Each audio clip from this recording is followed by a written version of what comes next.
Thank you, Jim. To our very honored guests, Charlie, Jeanette, and family, my department commander, Bill, Auxiliary President Ruby, Sons of the American Legion, Billy, all the Legion riders, the officers and members of the American Legion, ladies auxiliary, Sons of the American Legion, and fellow Americans all. Another outstanding afternoon for us as we come to honor an outstanding individual that wants to go further and serve as our department commander. You've heard the accolades, he's done an outstanding job. Charlie, we're with you in your health, which makes it a little different for us to sit day in and day out and pray for your recovery and knowing that with all you've gone through, that you still want to serve this American Legion with gusto. And you will. And all those here and throughout this Commonwealth, there's something really special. you know that you have our support. That's the main thing.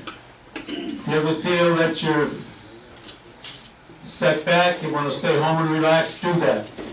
You have our back. And that's the important thing. The American Legion is a very important organization because we have never given up on America. And at these troubled times that we're in today, it's even more important that we stick together. The government is eliminating our Army, our Navy, Air Force, Marines, Coast Guard, whatever, to be the lowest force that we've had in over 100 years. Charlie has taken on some responsibilities at a very difficult time, but I'm sure we will recover. It's not easy with all the problems throughout the world. It's a great afternoon, Charlie. We've got some very, very good, competent people here from all over the Commonwealth. That's very important. We've had to listen to Jimmy and his jokes. Reminds me about Patty that came into church one afternoon. It was in County Galway, Ireland, the homeland of my mother and father. Patty don't go to church very often, but he did show up. The priest was kind of concerned.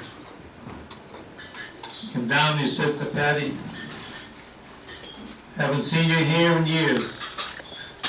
How is it that now you showed up for church?" Well, he says, "Father, you know the cap that I always had on me head. In fact, it was Donegal tweed. I lost my cap. Don't know where it went.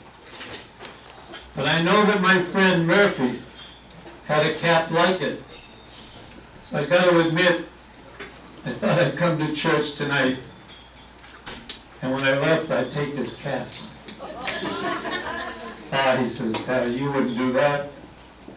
So Father went on and gave the sermon like he did, a very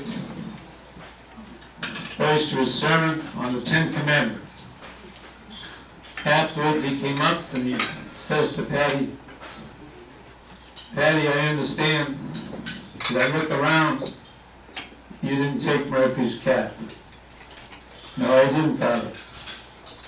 Then you must have listened to the sermon when I said, "Thou shalt not steal." He says, "No, Father. When you said I shall not commit adultery, I knew where I left my cap."